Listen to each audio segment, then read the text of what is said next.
Hey, what's going on, everybody? Welcome to the weekly sales training. And it is March 12th that we're going live. And of course, you might be listening anytime, but we're certainly glad you're here. So today, I want to talk about tonality. And I think that's probably one of the most important pieces to really deep dive into in sales. So that's what we're going to spend the next 20 minutes talking about.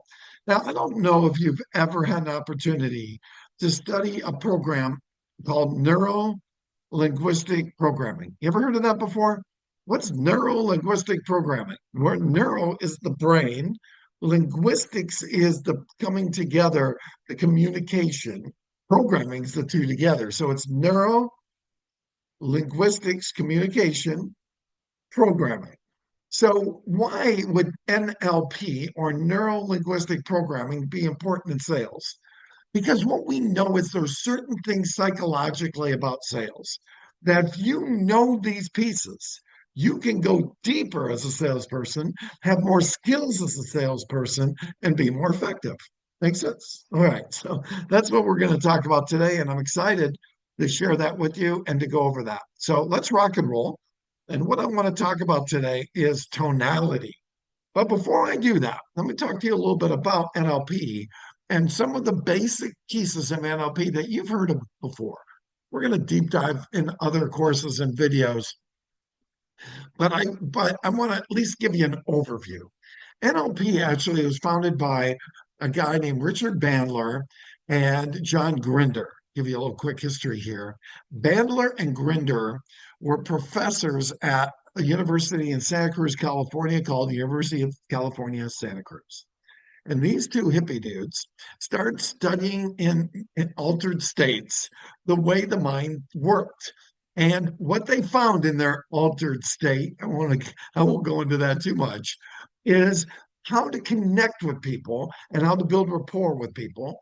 And they found that words, tone, and body language were ideally the best ways to build rapport. Okay. Now, think about this. Which one of those words, tone, or body language has the most impact? What a great question, don't you think? I'm glad you asked, Bart. Which one do you think it is? Is it words? Is it tone? Or is it body language? Well, what we know is that words, according to neuro linguistic programming, are about 7% of communication. 7%. So what's that mean? It's not what you say, it's how you say it. So when you use the same words that somebody else does, and that lends impact. You don't want to use words that confuse them or kind of show how smart you are just to impress them. That dog don't hunt. They want to think you're equals, although I think what there's a little bit of a fine line there. Yes, they want to think you're equals, but they also want to know that you're the expert and authority. They just don't want you to act like you're smarter than they are. That's annoying.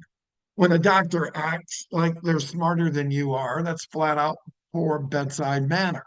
When they can communicate with you, even though we know they're smarter, but they don't try to make us feel less than, when they can communicate to us as equals and they know their stuff, that brings certainty and it allows us to realize they're an expert and authority. Now, what's that have to do with you? That means you want to bring certainty that you know your stuff, but not but, and you are an expert and authority. And that's what they want. They want somebody that knows their stuff. They don't want somebody that wants to brag at them, wants to talk down to them, wants to use bigger words than they understand. No, they want somebody who they can tell. Well, they can follow them and they can be trustworthy. And that's what's so important. You and I have to be trustworthy. How do we do it?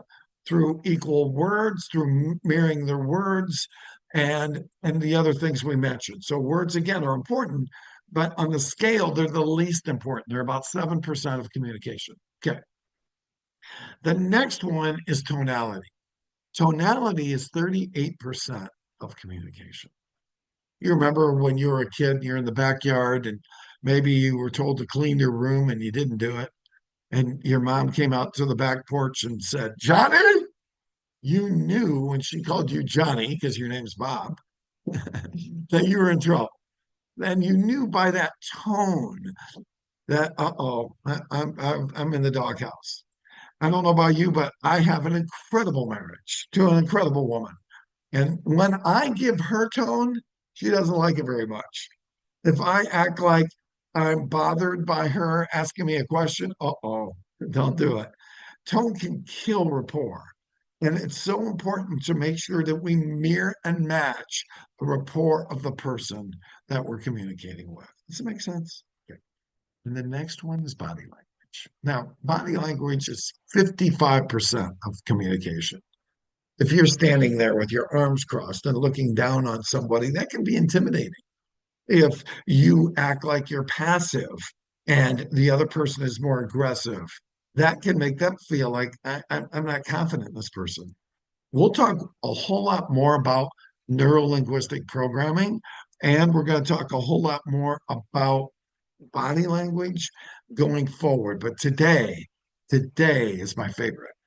Look, if you and I are going to really build our business, if we're going to really have a developed customer base, which you and I get that the developed customer base is usually a 60 to 65% closing ratio. And what do we mean by developed customer base? I mean, these are customers that you and I stuck the shovel in the ground and we develop them, either by calling past customers, by meeting somebody at church and we told them what we do, by taking an internet lead and turning it around to an appointment, by taking a phone call and turning either inbound or outbound and turning it into appointment. But the key in phone calls, and I think the challenge with phone calls with both you and me is that if we have a lot of, let's say, rejection, then we're going to stop making phone calls. So I want to give you some skills that are good when you're talking to a person in person, and also skills that are good when talking on the phone. Is that cool? Fair enough? Okay, here we go. So we're going to talk about different tones throughout our time today. We'll review them next week.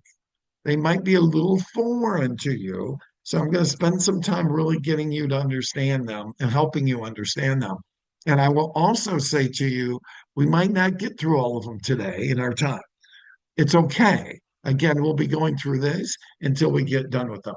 Let's talk to you a little bit about what Martinelli says about varying tonalities. Now, this series, of course, if you've just joined us, is in conjunction with Paul Martinelli, the founder of Maxwell Leadership Team, once upon a time.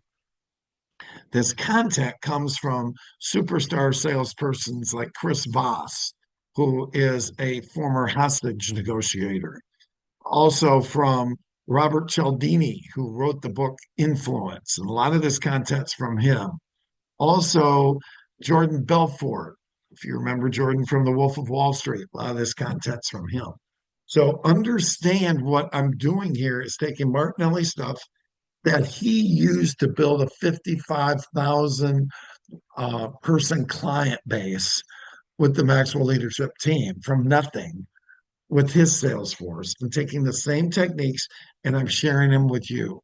These are the same techniques that Belfort used in all of his companies. A lot of this has Belfort all over it. So here we go. You ready? Here we go. All right. Tonality that you use for each word and phrase should fit the message. So in other words, if you've got a message, your tonality has to fit that. Does that make sense? Because if it's too soft, too hard, too out of rapport, then the person on the other end just is not going to get the message. Remember, we said words, tone, body language. The communication many times is not just in your words. We already said that. Very often, it's in the tone that you use too. Make sense? Okay. The tonality you use for each word and phrase should fit the message and the emotion that you want to convey to the mind of the buyer. Kind of think like this. Bob, this program is so good that I think you're going to be disappointed if you don't go ahead. Let's get it done. Now, that's one tone. Another one might be, Susie, I'm so glad that you trust me on this. And I really want to make sure I can meet your needs. Can I ask you a couple questions? So, again, completely different tone. We're going to go over those again through the series. Each tonality allows you to customize the energy of the message. And I want you to hear that. Customize the energy of the message. Now, one thing about tonality is the same tonality is the death of a salesperson. What do I mean by that? Well, what I mean by that is when you've got the same tone all the way through and you're talking like this and your client's hearing this this straight line of rapport or of tone, and they're thinking, oh my gosh, this guy's driving me crazy. He sounds like a robot. I got to get out of here. That tonality that's all the same, what happens is it doesn't matter what the message is because your tonality was so straight down the line that you're killing your customer rapport. It's like the line at the hospital when somebody goes to the other side. And that's what you're doing with your client. So let me read this quote again by Martinelli. Each tonality allows you to customize the energy of the message to evoke or awaken whatever emotion you want the prospect to experience. Take a picture of that because that's really, really important. So now let's go back to the different tonalities, and we're going to share those with you, and I'm going to pull those up on the screen. So bear with me as we do just that. And what I want to do is I just want you to get real comfortable again with the different tonalities. So we're gonna rush through these and not rush through them, but we're gonna go through them so you have an understanding what the different tonalities are. The first tonality that I'm going to talk about is what's called reasonable man. Now, why is it called reasonable man? Well, let's call it reasonable person. Okay, maybe that's just more fitting in today's world. A reasonable person tonality is a tonality when we've got two reasonable people. You're reasonable, I'm reasonable, and that's the tone that you want to establish with your client. There's not, I'm up here and you're down here. There's two reasonable people. Sound fair enough? Let me give you some example of when you would use a reasonable tonality. Does that make sense?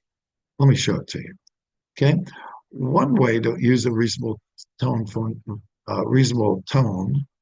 is, as I'm trying to pull this up, let's do that. Let's see if that works. No, there we go.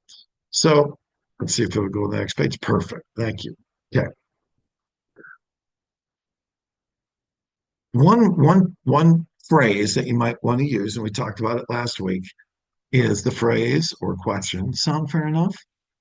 Notice I'm not being super aggressive, and let's use it in context. Hey, Bill, here's what's going to happen. We will have somebody look at your car while you and I decide which car you were interested in getting here today. So I'm going to ask you some questions about what car works best for you. I'm going to grab your keys and have somebody look at your car in the meantime so we can kill two birds with one stone. After that, I will go ahead and pull that car up for you. And then you and I can take a peek at it. And if you elect to, we'll take it around the block and you can see what it feels like. Sound fair enough? Again, reasonable man. There's no conflict. There's adult conversation going on here, right? I'd like reasonable man to be, again, adult conversations. Have you ever gotten in conflict with anyone? Of course you have. Why do we get in conflict? We get in conflict because one person is an adult and one person is a child.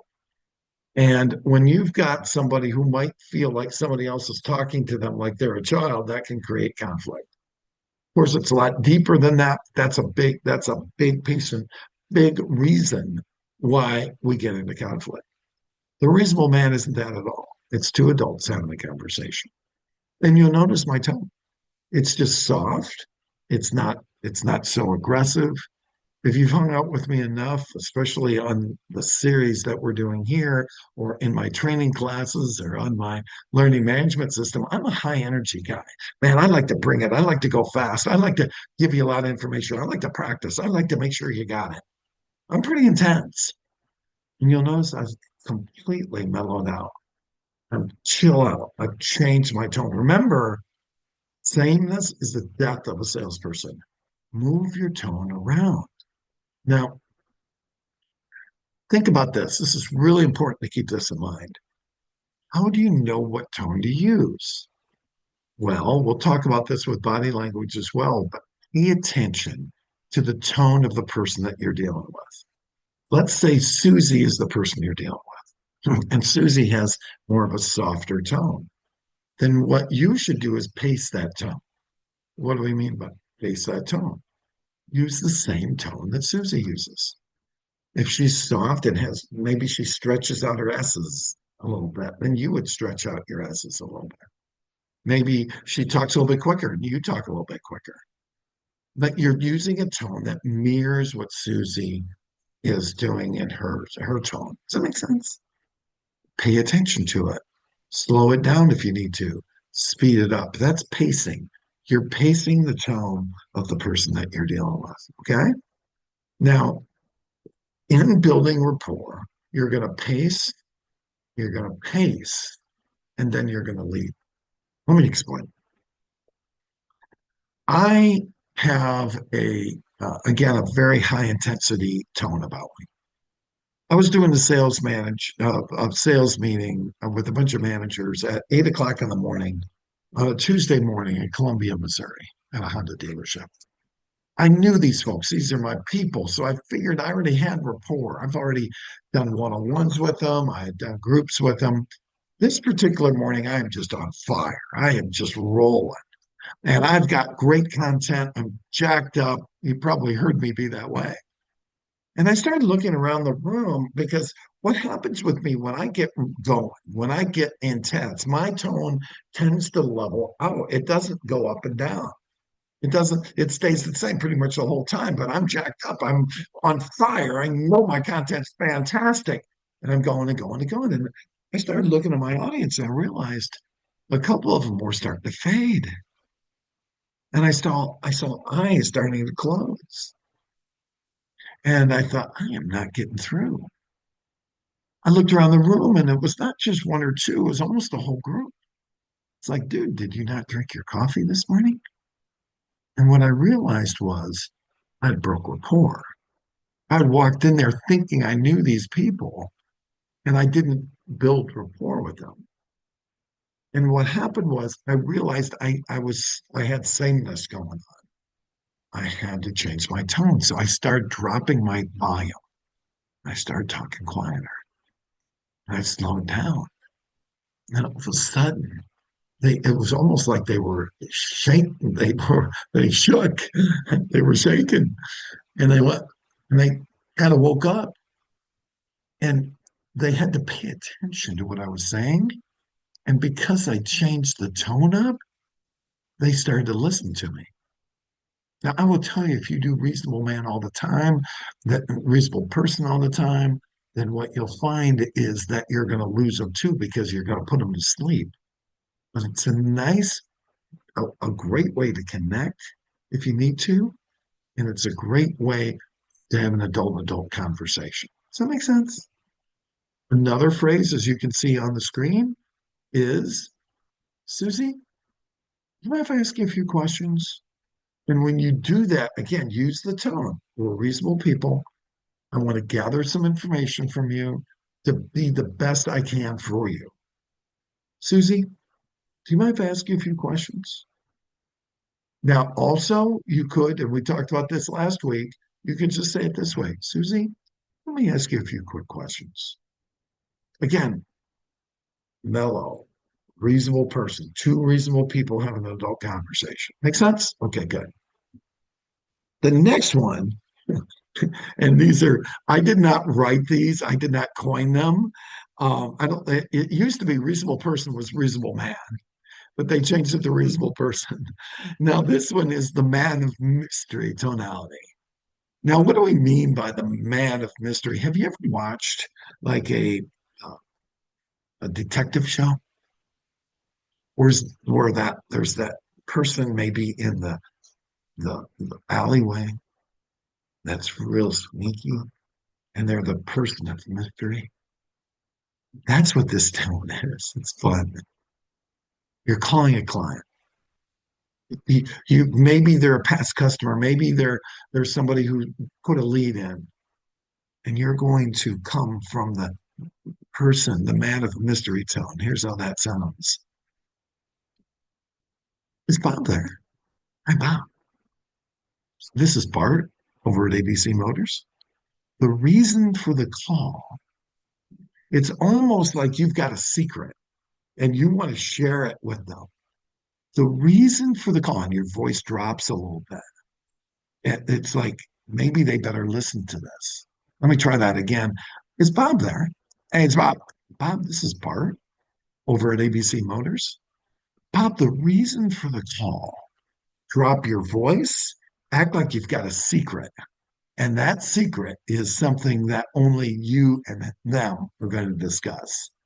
When you use those two tones, when you pay attention to those two tones, the person on the other end is thinking, huh, I want to hear this. Let me review it real quick, and then we're gonna let you go for today. Reasonable person. Again, two reasonable adults having adult conversation. You might you might start off in a different pace. You might be pacing them, and then you're gonna lead, and you might lead with reasonable person. It changes the tone because you don't want to just have the same tone the whole time. Mix up tone. Sound fair enough? Joni, do you mind if I ask you a few questions? Joni, let me ask you a few quick questions. And that tone, different from other tone, gets them to hear you. And then the man of mystery tonality, especially when making a phone call, is Bob there? Yeah, it's Bob. Bob, this is Bart over at ABC Motors. The reason for the call is we just got car in exactly like you wanted. And I'm the first one who saw it. I wanted to let you know right away. So they're getting the first off the press information. So, hey, we're just going to give you these two today. I want you to practice these this week. Practice the reasonable man as you're talking to a customer. Be calm. You might pick it up and pick up your pace after this. Practice the man of mystery when you're with a client on the phone. The man of mystery also can work on the line. Mr. and Mrs. Client, let me show you this one here. This one just came in. Drop your voice, drop the volume, make it so they have to lean in to hear you. And it's the secret that you two have. Hey, way to go. Good to see you guys. Always fun hanging out. We'll talk to you next time. Do that homework.